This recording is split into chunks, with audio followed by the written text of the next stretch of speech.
Hello guys and welcome back to my channel. If this is the first time here and you're into 3D printing, photography, tech, travel vlogs and whatever interests me, start now by subscribing and hitting the bell so you won't miss anything. Just came back from China like 20 days ago and had the time to test what I'm wearing here. You probably already read it in the title.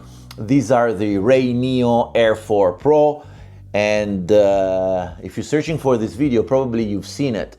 This is going to be everyday use review and what's my experience after a month using it, but mostly this thing here. I don't know what the name is going to be of this product in Europe very soon because it hasn't hit the market yet.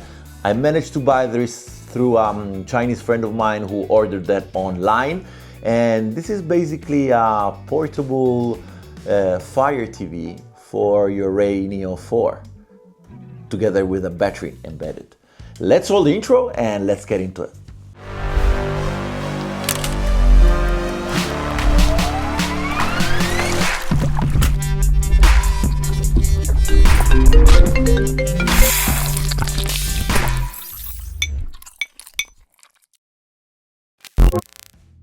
I've spent the last month testing that up and living like my regular life with the RayNeo Air 4 Pro XR glasses to see if they're really what they promise to be, if they're revolutionary and for productivity. And in this video, we're cutting through the hype to see if these affordable specs can actually take down the reigning 600 euros champions. First thing I would love to underline is that I bought these with my money.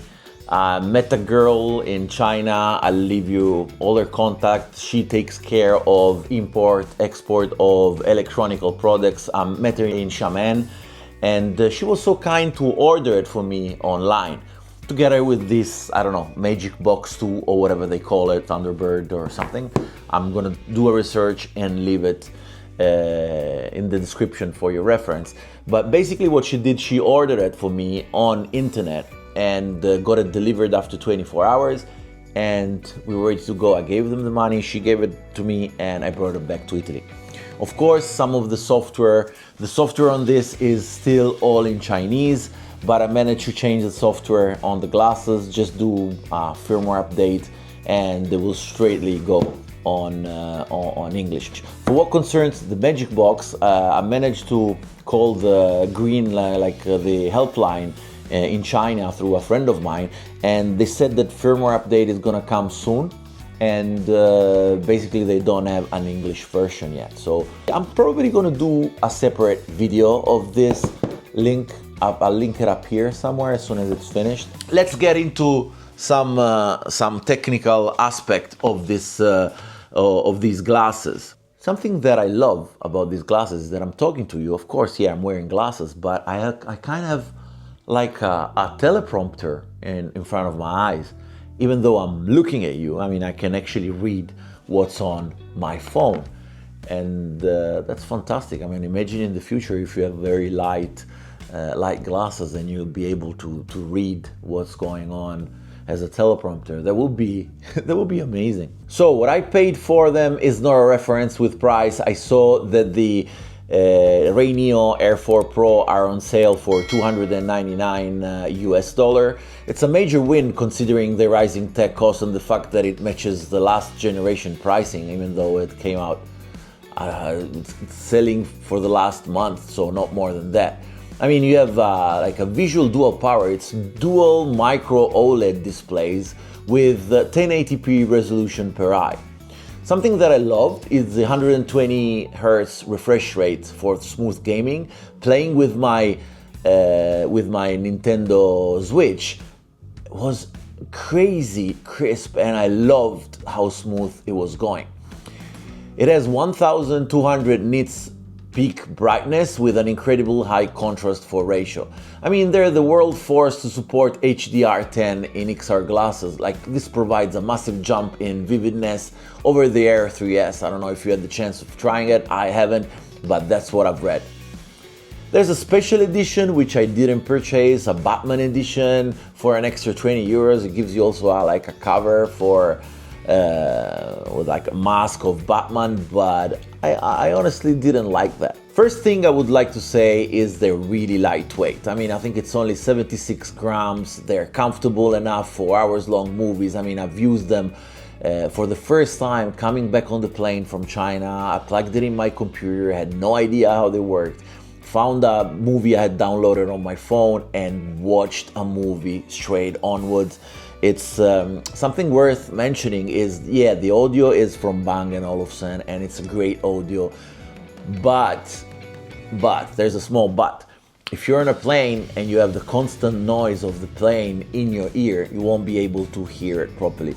I mean, for day use, I printed out these like, you know, it helps sound getting to your ears and it amplifies a little bit your sound. I mean, they work fine, but I would definitely suggest get some in-ear earbuds if you want to travel and use them on an airplane. I use them with the Tozo NC20, a link up here, very cheap earbuds and with very, very high spec quality and very low price. I think it was around 59 euros or 59 US dollars.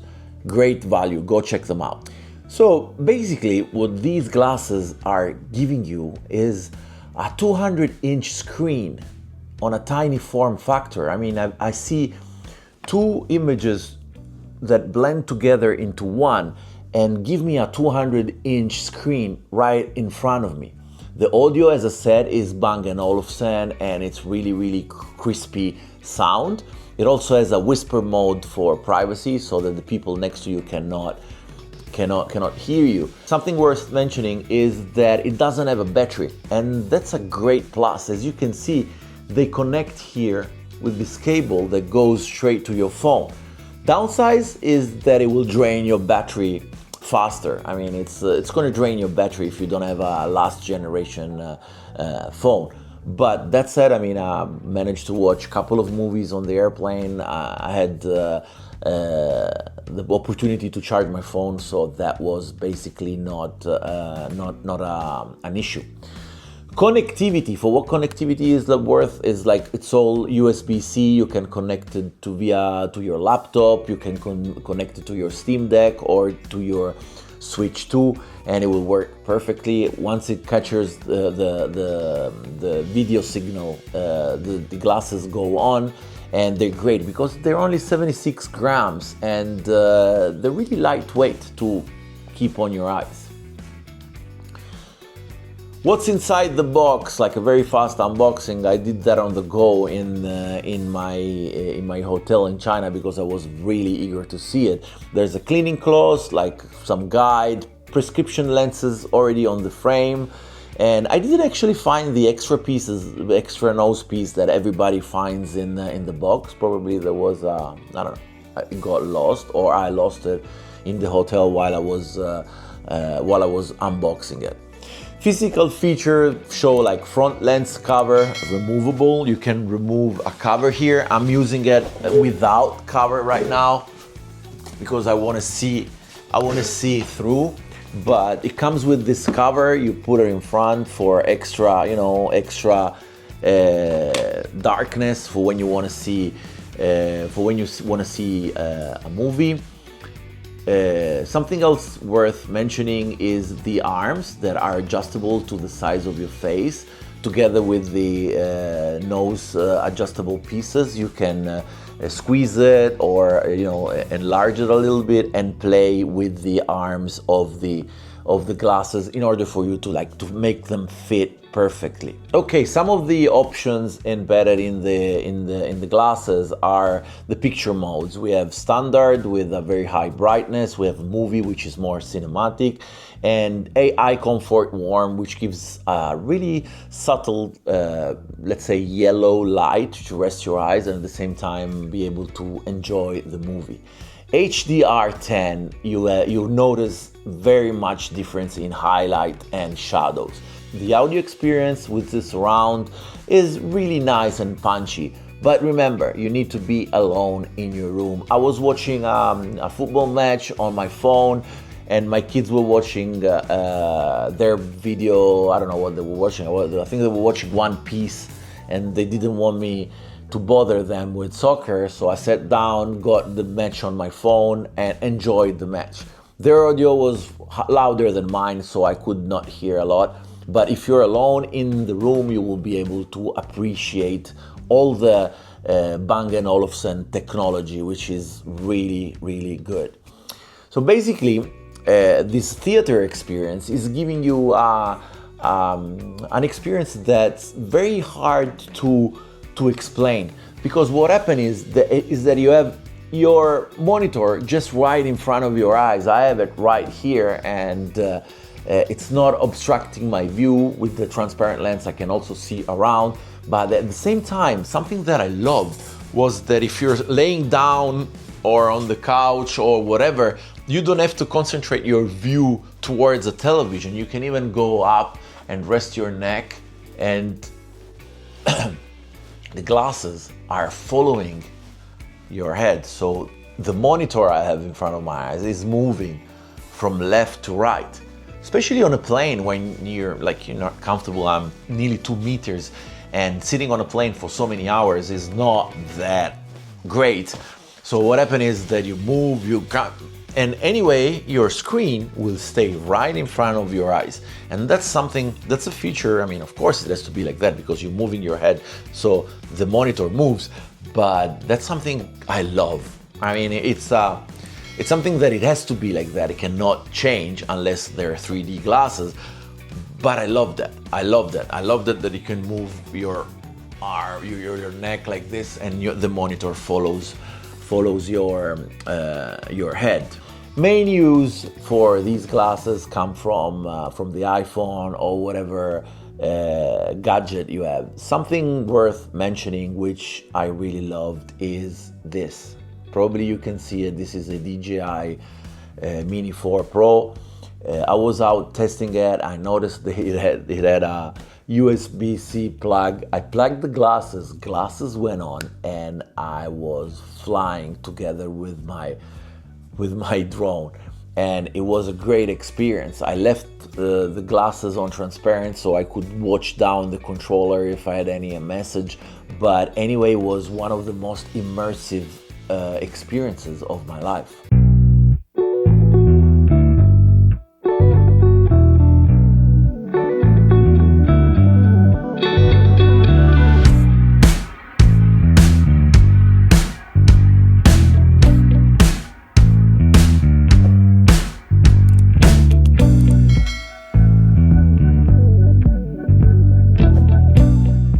I tried using it with my laptop, trying to do some video editing, but I didn't quite find it that enjoyable. I mean, I have a really good video setup on my computer. I have 3 monitors, one in front of the other, one next to the other. So the experience was not positive as the experience I already have. Let's get into some pros and cons of these amazing piece of tech. I mean, my wife asked me, why did you buy that? It's just a television in front of your eyes. What are you going to do with that? Why did you spend $200 and whatever for a pair of glasses to watch movies? And if you're not into tech, and if you don't love tech as much as we guys do, you will not be able to understand. My question to you is, are they worth 300 euros? My opinion is, yeah, because you're bringing together with you a really amazing piece of tech, and when this will hit the market in the US and in Europe, it will be a game changer, because with this is a Fire TV, a portable Fire TV with battery that can power up your RayNeo. So that's a plus. So that's 300 euros that probably will come in a bundle, and it will almost be the same price. I have no idea what that Magic Box price will be retailed at, but I love that. Other pro I said before is that it doesn't have a battery. That means one less item to think about charging, and and it's a hassle, less than a hassle. Just plug it in. Just remember that it will use your battery a lot. Let's get into some cons. Okay, so It's great for traveling, as we said, but at the same time it's not that practical for professional working. I think your productivity is not topped up if you're using these glasses. Screen size is great, but at the same time it can be an issue because it's so big that sometimes if you want to click on the options, and we will see that a lot on the Magic box, you don't see the corners. So you find yourself more than once going like up and down, moving your glasses to just like see the corner options.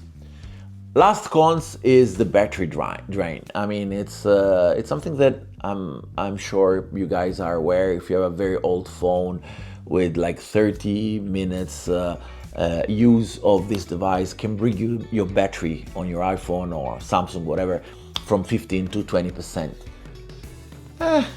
That's something you need to take into consideration. Now, my question for you: are these glasses worth 300 euros? Personally, if you're a techie guy like me and like probably you that you're watching it, the answer is yes. If you think that they're gonna improve your productivity, the answer is no. I mean, I would suggest them for frequent travelers, Steam Deck gamers, or people wanting a private theater in a small apartment. The final cost of $300, 300 euros is a very fair price if you fit like in the usual and day life cases. I would love to hear your opinion. Drop them down in the comments, smash the like button if you did like the video, subscribe if you're not yet subscribed, and I'll see you guys on the next video.